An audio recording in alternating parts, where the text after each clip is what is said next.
Hi friends, welcome to Lavanya's life style. ఈరోజు వీడియోలో మనం శ్రావణ మంగళగౌరి యొక్క వ్రత విధానం గురించి మనం తెలుసుకుందాం. అలాగే శ్రావణ మంగళగౌరీ దేవి యొక్క పూజా సామాగ్రి గురించి, అలాగే మంగళగౌరి వ్రతం నోము ఎవరు ఆచరించాలి, వాయన తాంబూలాలు ఎవరికి ఇవ్వాలి, అసలు ఉద్యాపన ఎలా చేసుకోవాలి, పూర్తి శ్రావణ మంగళగౌరి వ్రతం యొక్క పూజా విధానం గురించి మనం చాలా స్పష్టంగా ఈ వీడియోలో తెలుసుకుందాం. శ్రావణ మాసం అనగానే మనకు ముందుగా గుర్తొచ్చేది శ్రావణ మంగళగౌరి వ్రతం, అలాగే వరలక్ష్మి వ్రతం.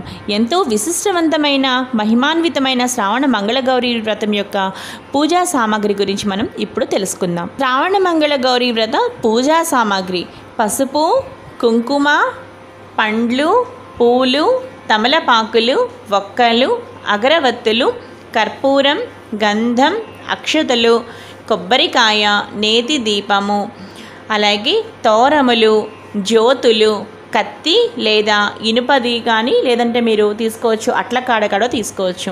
అలాగే నానబెట్టిన శనగలు, నైవేద్యానికి కొబ్బరికాయ, పండ్లు, పిండి వంటలు.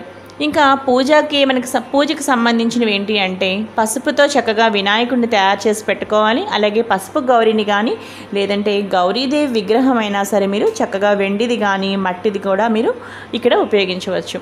అలాగే మనకి ఇంకా పూజలోకి కావాల్సినవి ఏంటి అంటే చక్కగా నీళ్లు, ఉద్దరిని, అలాగే మడిగా పట్టుకున్న నీళ్ళు అనమాట. అవి చక్కగా స్నానం చేసి మడిగా పట్టుకున్న పవిత్రమైన నీళ్లు, చక్కగా ఉద్దరిని, హరివేణం.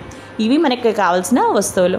ఇప్పుడు మనం శ్రావణ మంగళగౌరి వ్రత పూజా విధానం గురించి మనం తెలుసుకుందాం. ముందుగా శ్రావణ మంగళగౌరి వ్రతం ఎవరు ఆచరించాలో ఇప్పుడు చూద్దాము. ముందుగా శ్రావణ మంగళవారాలు పెళ్ళైన తర్వాత తల్లి కొత్త పెళ్లి కూతురు చేత ఈ శ్రావణ మంగళవారాలు చేయించడం చాలా సాంప్రదాయం, అనాది నుండి వస్తున్న సాంప్రదాయం. ఈ శ్రావణ మంగళగౌరి వ్రతం 5 సంవత్సరాలు చేయాలి. మొదటి వారం 5 మంది ముత్తైదువులు, రెండవ వారం 10 మంది ముత్తైదువులు, మూడవ వారం 15 మంది ముత్తైదువులు, నాలుగవ వారం 20 మంది ముత్తైదువులు, ఐదవ వారం 25 మంది ముత్తైదువులు. ఈ విధంగా 5 సంవత్సరాలు చక్కగా అమ్మవారి పూజ చేసుకుంటూ చక్కగా ఈ విధంగా ప్రతి వారము అంటే మనకు మంగళగౌరి వ్రతంలో ప్రతి సంవత్సరము మనం 5 మంది ముత్తైదులకు మొదటి వారం ఇస్తాం కదా, ఆ 5 మంది ముత్తైదులకు మనం ఇస్తున్నది ఎలా అంటే ప్రతి వారము మంగళవారాలు 4 ఉంటాయి కదా, 4 మంగళవారాలు చక్కగా ఏది మధ్యలో ఆటంకం లేకుండా చక్కగా పసుపు వినాయకుడిని పూజించి నిష్టగా భక్తి శ్రద్ధలతో చేస్తే చక్కగా 4 వారాలు మీకు పూర్తవుతాయి. ఈ విధంగా మీరు 5 సంవత్సరాలు చేయాలి. కొంతమందికి పెరుగుతారు, కొంతమందికి 5 మందే ఉంటారనమాట. అంటే 5 ముత్తైదువులకి వాళ్ళు ఇవ్వవలసి ఉంటుంది. కొంతమందికి ప్రతి సంవత్సరము పెరుగుతూ ఉంటారనమాట ముత్తైదువులు. ఇప్పుడు శ్రావణ మంగళగౌరి వ్రతం పూజ ఎలా చేయాలో తెలుసుకుందాం. ముందుగా ఉదయాన్నే లేచి తలస్నానం చేసి చక్కగా మడికట్టు కట్టుకుని ముందుగా పసుపు గణపతిని షోడశోపచార పూజలతో చక్కగా పూజించాలి. తర్వాత గణపతిని పూజించాక మాత్రమే మీరు మంగళగౌరి వ్రతాన్ని ప్రారంభించాలి. మరలా సంకల్పం చెప్పుకుని పసుపు గౌరీదేవికి కానీ లేదా గౌరీదేవి విగ్రహాన్ని కానీ వెండిదైనా సరే మట్టిదైనా సరే అమ్మవారి విగ్రహాన్ని మీరు కదపకుండా 4 వారాలు నిష్టగా చక్కగా అమ్మవారిని అక్కడే ఉంచి మీరు అదేవిధంగా 4 వారాలు మీరు పూజ చేసుకోవాలి. అలా మీరు మొదటి సంవత్సరం చక్కగా చేసుకోవాలి. ఎలా చేసుకోవాలి అంటే మంగళగౌరీదేవి యొక్క పుస్తకంలో మనకి ప్రతి మంత్రము చదువుతూ అమ్మవారి షోడశోపచార పూజలు నిర్వహించాలి. అలాగే చక్కగా గౌరీదేవి అష్టోత్తరం అలాగే శివ అష్టోత్తరం కూడా తప్పనిసరిగా ఆ రోజు మీరు చదువుకోండి. దీని తర్వాత అమ్మవారికి నైవేద్యంగా మనం ఏం పెట్టాలి అంటే తరిగిన పదార్థాలు కాకుండా చక్కగా పులగం, పరమాన్నం ఇలాంటి సాత్వికమైన పదార్థాలు నివేదించాలి. ఈ విధంగా శ్రావణ మంగళగౌరి వ్రతం యొక్క పూజ పూర్తయిన తర్వాత ఇప్పుడు అసలైనది శ్రావణ మంగళగౌరి వ్రత కథ అన్నమాట. ఈ కథ ఎలా చదువుకోవాలి అంటే ఇప్పుడు మీరు ముందుగా ఏం చేయాలంటే మనం ఫస్ట్ ఏం చేస్తామో చక్కగా దీపం పెట్టుకున్నాము. మామూలుగా దీపం పెట్టుకుంటాం కదా, ఆవునేతి దీపం వెలిగించి పూజ మొత్తం పూర్తి చేసుకుని నైవేద్యాలు, షోడశోపచార పూజలు ఇవన్నీ మనం పూర్తి చేసేస్తాం కదా. ఇప్పుడు మీరు చక్కగా బియ్యం పిండితో చక్కగా చిన్న ప్రమిద చేసుకుని దానిలో 5 మంది, ఇప్పుడు మీరు ఫస్ట్ సంవత్సరం అనుకోండి 5 మంది ముత్తైదులు కదా మీరు వాయనం ఇస్తారు, 5 వేసుకోవాలి ఒత్తులు. అలాగే రెండవ సంవత్సరం అయితే 10, తర్వాత 15, 20, 25 ఈ విధంగా మీరు ఒత్తులను చక్కగా ఆవునేతి ఒత్తులను వేసుకుని చక్కగా దీపారాధన చేసి ఇప్పుడు తోరగ్రంథి పూజ చేసుకోవాలి. అమ్మవారి పాదాల దగ్గర తోరములు పెట్టి 4 తోరములు పెట్టి వాటిని పూజించాలి. పూజించిన తర్వాత ఒకటి అమ్మవారికి, ఒకటి కత్తికి. అంటే చక్కగా మీరు ఒక గరిటెకి కానీ, గరిటె అంటే నా దృష్టిలో ఏంటంటే అట్లకాడ కానీ, లేదంటే ఇనుప కత్తి కూడా అంటూ ఉంటారు, లేదంటే మీరు అట్లకాడ కూడా తీసుకోవచ్చు అనమాట. తీసుకుని చక్కగా మీరు అట్లకాడకి కూడా ఒకటి కట్టాలన్నమాట. అట్లకాడకి కూడా నెయ్యి రాయాలి ఫస్ట్. ఆ విధంగా మీరు అట్లకాడకి నెయ్యి రాసి పక్కన పెట్టుకోండి. ఇప్పుడు ఏం చేయాలి అంటే తోరగ్రంథి పూజ చేశాక అమ్మవారికి ఒకటి సమర్పించి మీరు అట్లకాడకి కూడా ఒకటి కట్టాలి కదా, అదొకటి. అలాగే ముత్తైదుకు మీరు వాయనం ఇస్తారు కదా, ఆ ముత్తైదుకు కూడా మీరు ఒకటి పక్కన పెట్టుకోవాలి, మీరు ఒకటి కట్టుకోవాలి. మీరు తోరాన్ని మీ చేతికి కట్టుకుని మీరు అప్పుడు అట్లకాడకు కూడా చక్కగా కట్టి దాని తర్వాత మీరు మంగళగౌరి వ్రత కథ చదువుకోవాలి. తర్వాత మీరు అక్షింతలు వేసుకోవాలన్నమాట. ఈ విధమైన ఖచ్చితమైన పద్ధతిలో చేయాలి. మీకు స్పష్టంగా అర్థమైంది అనుకుంటున్నాను. ఇంకా మీకు ఏమైనా చిన్న చిన్న డౌట్స్ ఉంటే తప్పకుండా నాకు కామెంట్స్ చేయండి. నేను మీకు తప్పనిసరిగా మీకు రిప్లై ఇస్తాను. మీరు తయారు చేసిన బియ్యపిండి దీపం పైన చక్కగా మీరు ఈ అట్లకాడను పట్టుకుని ఆ విధంగా మీరు కథ చదువుకుంటూ అక్షింతలు చేత్తో పట్టుకుని మీరు మొత్తం కథ చదువుకోవాలన్నమాట. ఈలోగా చక్కగా కాటికి పారుతూ ఉంటుంది. మీరు నెయ్యి రాసి అట్లకాడను పట్టుకుంటారు కదా, మీరు చక్కగా ఆ దీపానికి చక్కగా మీకు మంచిగా కాటికి పారుతుందన్నమాట. చక్కగా కాటికి తయారవుతుంది మీకు ఆ గరిటికి మొత్తం.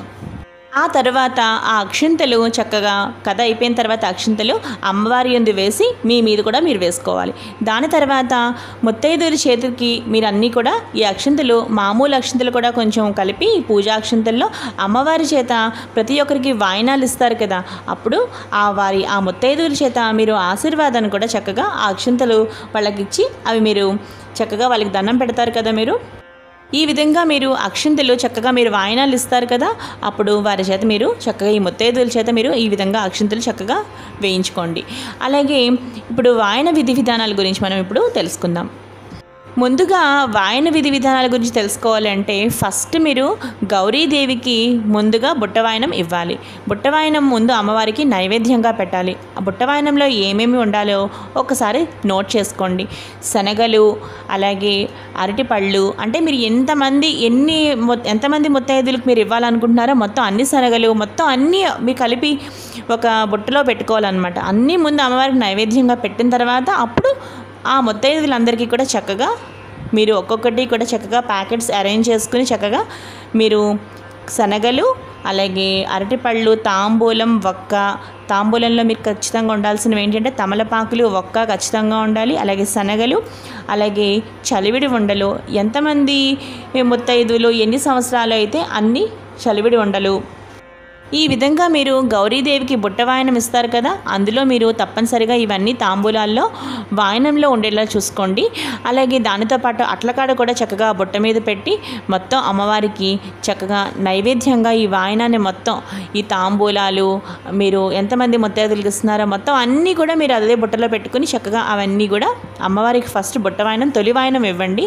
దాని తర్వాత తల్లికి మొట్టమొదటిసారిగా పార్వతీదేవిగా తల్లిని భావించి చక్కగా తల్లిని కూర్చోబెట్టి అమ్మకి కుంకుమ బొట్టు పెట్టి తర్వాత కాళ్ళకు పసుపు రాసి తర్వాత కాటికి మీరు పెట్టుకుని చక్కగా కాటికి కూడా అమ్మకి ఇచ్చి, అంటే మీ అమ్మగారికి అలాగే గంధం పెట్టి చక్కగా పసుపు కుంకుమ మనం అన్నీ ఇచ్చామా లేదా ప్రతి ముత్తైదుకి చూసుకోవడం ముఖ్యమైన విషయం అన్నమాట. పసుపు, కుంకుమ, గంధం, అలాగే కాటిక, అలాగే మీరు పువ్వు కూడా ఖచ్చితంగా తాంబూలంలో పెట్టండి. అందులో వక్క ఉండాలి, అరటిపళ్ళు 2, తమలపాకులు అనమాట. ఈ విధంగా అన్నీ ఉన్నాయో లేదో చక్కగా చూసుకుని అప్పుడు వాయనం ఇవ్వండి. వాయనం ఇచ్చి చక్కగా మీరు పూజా అక్షింతలు ఉంటాయి కదా, గౌరీదేవి దగ్గర మీరు పూజ చేసుకున్న అక్షింతలు, కథా అక్షింతలు, అవి చక్కగా తొలిగా మీరు ఫస్ట్గా ఎవరికి ఇస్తున్నారో మీ అమ్మగారికి ఇస్తున్నారు అంటే చక్కగా మీ అమ్మగారి చేత ముందుగా ఆ అక్షింతలు వేయించుకొని దాని తర్వాత బయట అందరి ముత్తైదులకి కూడా చక్కగా ఇదే విధంగా వాయన తాంబూలాలు ఇవ్వండి. ఇదే విధంగా భక్తి శ్రద్ధలతో మీరు 5 సంవత్సరాలు పూర్తి చేయాలి. ఈ విధంగా పూర్తి చేసిన తర్వాత ఉద్యాపన ఎలా చేయాలి అంటే ఈ విధంగా 5 సంవత్సరాలు మీరు శ్రావణమంగళ గౌరీ వ్రతం చేసిన తర్వాత ఉద్యాపన ఈ విధంగా తీర్చుకోవాలి. ఎలా అంటే కొత్తగా పెళ్ళైన పెళ్లి కూతురికి ఒక కొత్త కుండలో 33 జోళ్ళ అంటే 33 జోళ్ళ అరిసె పెట్టి కొత్త రవిక గుడ్డతో దానికి వాసన కట్టి మెట్టెలు మంగళసూత్రములు పెట్టి కొత్త పెళ్లి కూతురికి ఇవ్వాలి. ఈ ఉద్యాపనతో మీ పూర్తి శ్రావణ మంగళ గౌరీ వ్రతం సంపూర్ణంగా మీకు చక్కగా పూర్తి అయినట్టే. అర్థమైంది కదా ఫ్రెండ్స్? ఈ వీడియో మీకు నచ్చింది కదా ఫ్రెండ్స్? మీకు ఏమైనా చిన్న చిన్న డౌట్లు ఏమైనా ఇంకా ఉంటే మాత్రం తప్పకుండా నాకు కామెంట్ చేయండి, మీకు నేను తప్పకుండా రిప్లై ఇస్తాను. సో ఈ వీడియో మీకు బాగా నచ్చినట్లయితే తప్పకుండా లావణ్యాస్ లైఫ్ స్టైల్ ఛానల్ని సబ్స్క్రైబ్ చేసుకోండి. అలాగే మరిన్ని వీడియోస్ కోసం చూస్తూనే ఉండండి లావణ్యాస్ లైఫ్ స్టైల్.